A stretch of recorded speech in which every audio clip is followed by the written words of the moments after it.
Hello students, I am Roly. Today's topic is linear momentum. Linear momentum Hindi में इन हिंदी संवेग. तो linear momentum का formula है P is equal to M into we.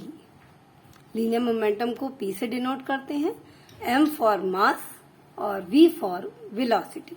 Okay, तो इसके लिए एक कॉमन एक्सपीरियंस है और ज्यादातर मैंने इसका एग्जाम्पल दिया है कि जब दो अलग अलग बॉडीज हैं, दो अलग अलग वेट की बॉडी है, कोई जैसे 2 kg और 4 kg की, तो वो मूव कर रही हैं, सेम टाइम में मूव कर रही हैं और सेम टाइम में ही उनको रोकने की कोशिश की जाती है, मतलब रोका जाता है सेम टाइम में ही.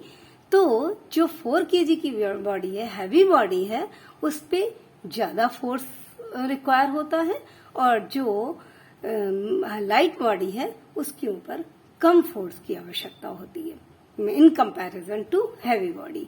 हैवी बॉडी पे ज्यादा फोर्स लगाना पड़ेगा और लाइट बॉडी पे कम फोर्स लगाना होगा. कोई भी चीज हो सकती है, कोई भी ऑब्जेक्ट हो सकता है, तो उस पे कम फोर्स लगाना होगा.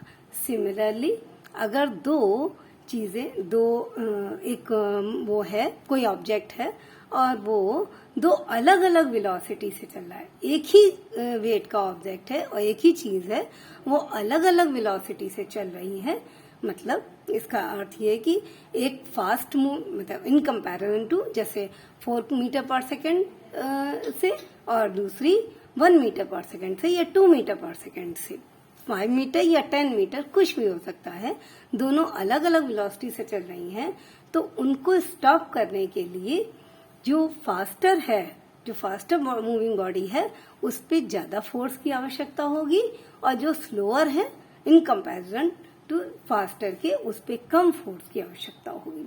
तो सिंपल है, आपने सामान्य रूप से आप उसमें देखते हैं डेली लाइफ में अपनी, तो इसी चीज को एक्सप्लेन, ये तो आपका एग्जाम्पल था.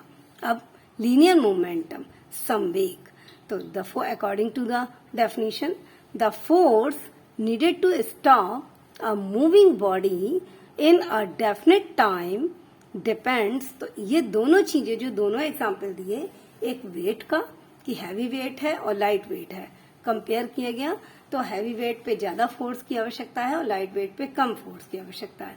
ऐसे ही दो वेलोसिटी है, दो अलग अलग वेलोसिटी की कोई चीजें हैं, कोई मूविंग बॉडी है, तो उनपे जो फास्टर मूविंग बॉडी है उस पे ज्यादा फोर्स की आवश्यकता, मोर फोर्स, एंड जो वो है लेस वेलोसिटी है उस पे लेस फोर्स की नेसेसरी होगी, लेस फोर्स आवश्यक होगा. तो definite time depends both on the mass of the body and its velocity. The force needed to stop, force जो stop करने के लिए मूविंग बॉडी को definite time में मूविंग बॉडी को स्टॉप करने के लिए जिस फोर्स को लगाया जा रहा है, वो दोनों बातों पे डिपेंड करता है. किस पे? Both mass of the body and its velocity, which is called the linear momentum of the moving body. उनकी मूविंग बॉडी होगी जो, तो उसका लीनियर मोमेंटम यानी कि संवेग कहलाता है. दस लीनियर मोमेंट अर्थात linear momentum of a body is the product of its mass and velocity. Linear momentum of a body, किसी भी बॉडी का संवेग जो है वो प्रोडक्ट है, मल्टीप्लाई प्रोडक्ट ऑफ द उत्पाद है of its mass and velocity. तो फॉर्मूला अपने आप में है क्लियर.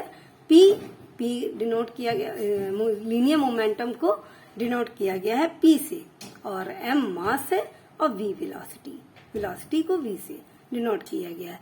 तो the linear momentum of a body is denoted by the letter P. Generally the word momentum is used for linear momentum. Okay, for a body of mass m moving with velocity v, linear momentum p is expressed as p is equal to m into v. Okay, ये first equation हो गई. It is a vector quantity It is a vector quantity because it has magnitude and direction both in the direction of motion. और इसका direction क्या होगा? Of motion, in the direction of motion of the body along the velocity of the body. क्योंकि velocity जो है वो आपका velocity vector quantity है, तो लीनियर मोमेंटम भी वेक्टर क्वांटिटी और मास स्केलर क्वांटिटी है. ओके, तो यूनिट ऑफ लीनियर मोमेंटम की वही होगी कि जो मास और वेलोसिटी की है. तो यूनिट ऑफ लीनियर मोमेंटम या momentum is equal to unit of mass multiplied by unit of velocity. तो मास की यूनिट आपको मालूम है केजी होती है और यूनिट वेलोसिटी की मीटर पर सेकेंड होती है. तो क्या हो गई? केजी मीटर पर सेकेंड इसकी यूनिट हो गई. और अगर हम इसी को स्मॉलर यूनिट में करें तो ग्राम सेंटीमीटर पर सेकेंड ये हो जाएगी. तो ये हो गई लीनियर मोमेंटम की unit. Thus SI unit of momentum is kilogram multiplied by metre per second. तो किलोग्राम मीटर पर सेकेंड. और CGS में जो स्मॉलर यूनिट है gram centimetre per second. Okay, अब नेक्स्ट टॉपिक है चेंज इन मोमेंटम, यानी कि मूवमेंट में जो चेंज हुआ है, जो संवेग में चेंज हुआ है वो लीनियर मोमेंटम के चेंज हुआ है. तो चेंज इन मोमेंटम, तो चेंज के लिए आपको हम पहले भी बता चुके हैं कि डेल्टा साइन का यूज किया जाए. डेल्टा या डेल इसको कहा जाता है, DEL या DELTA.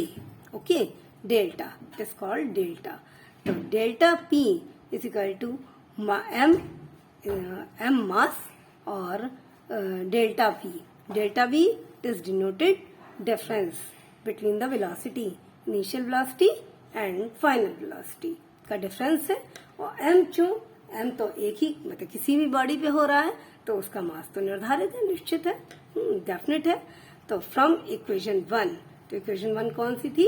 P is equal to m into V. तो P is equal to m into V equation से चेंज इन मोमेंटम यानी कि delta P is equal to delta m and V, दोनों मतलब डेल्टा कर देंगे क्योंकि इसमें डेल्टा चेंज हो रहा है. Change delta is small change in the quantity, जो थोड़ा चेंज होता है और चेंज इन द क्वांटिटी कहलाता है डेल्टा. तो इसको डेल्टा m इंटू V ये सेकंड इक्वेशन है. बट अगर हम कहें कि change in product mv can be either due to change in mass, या तो मास में चेंज हो m, और due to change in velocity या वेलोसिटी में चेंज हो, या दोनों में चेंज हो due to change in both the mass m और velocity v. But if mass remain, हमने बताया कि किसी भी मूविंग बॉडी का मास तो कांस्टेंट होगा. तो if mass remain constant then change in momentum is due to, किस कारण से होता है? Only change in velocity. तो due to change in velocity v alone, यानी कि ओनली चेंज इन वेलोसिटी है. ये मोमेंटम का चेंज जो है वो वेलोसिटी पे डिपेंड करेगा, नॉट मास पे. तो then from equation 2 is for constant mass change delta P is equal to delta m और v है जो इसका आपका दूसरा इक्वेशन थी, उसके अनुसार delta P is equal to delta m और v था. तो m कांस्टेंट है तो इसलिए m कांस्टेंट रहेगा और डेल्टा v. तो ये हो गया चेंज इन मोमेंटम. अब नेक्स्ट टॉपिक है rate of change of momentum.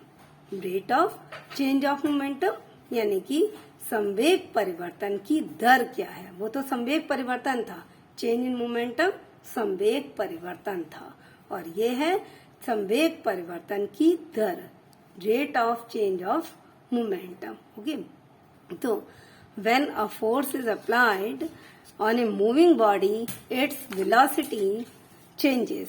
जब फोर्स अप्लाई किया जाता है किसी मूविंग बॉडी पे तो वेलोसिटी चेंज हो जाती है. Due to change in velocity of the body it's momentum also change. जब वेलोसिटी चेंज होगी तो मास तो कांस्टेंट है, तो उसकी वेलोसिटी चेंज होगी तो मोमेंटम चेंज हो जाएगा, ऑल्सो चेंजेस. तो अब हम इसको सपोज दैट करते हैं. Let a force F be applied on a body.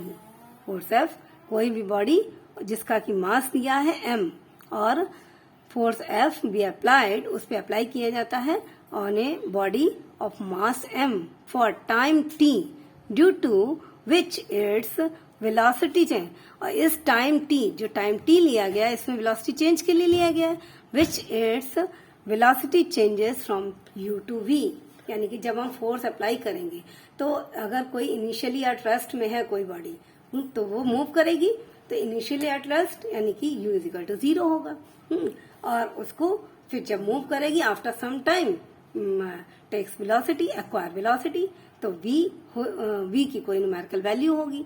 But अगर कोई वेलोसिटी, कोई मूविंग बॉडी है और वो मूव कर रही है और उसको हमें स्टॉप करना है तो फोर्स अप्लाई करेंगे तो वो रुकेगी।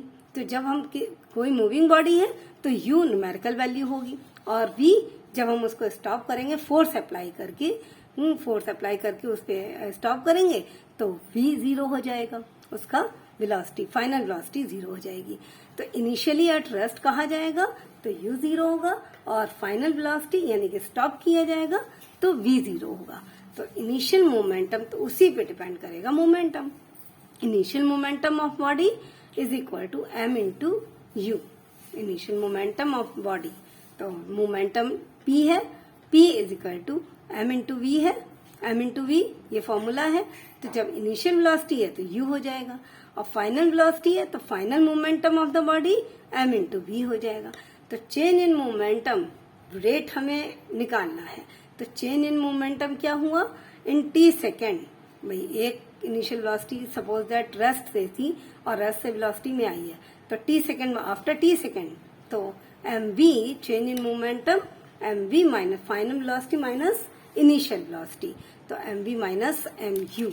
आपने जो वेलोसिटी में चेंज देखा था तो वही चेंज इन मोमेंटम में है।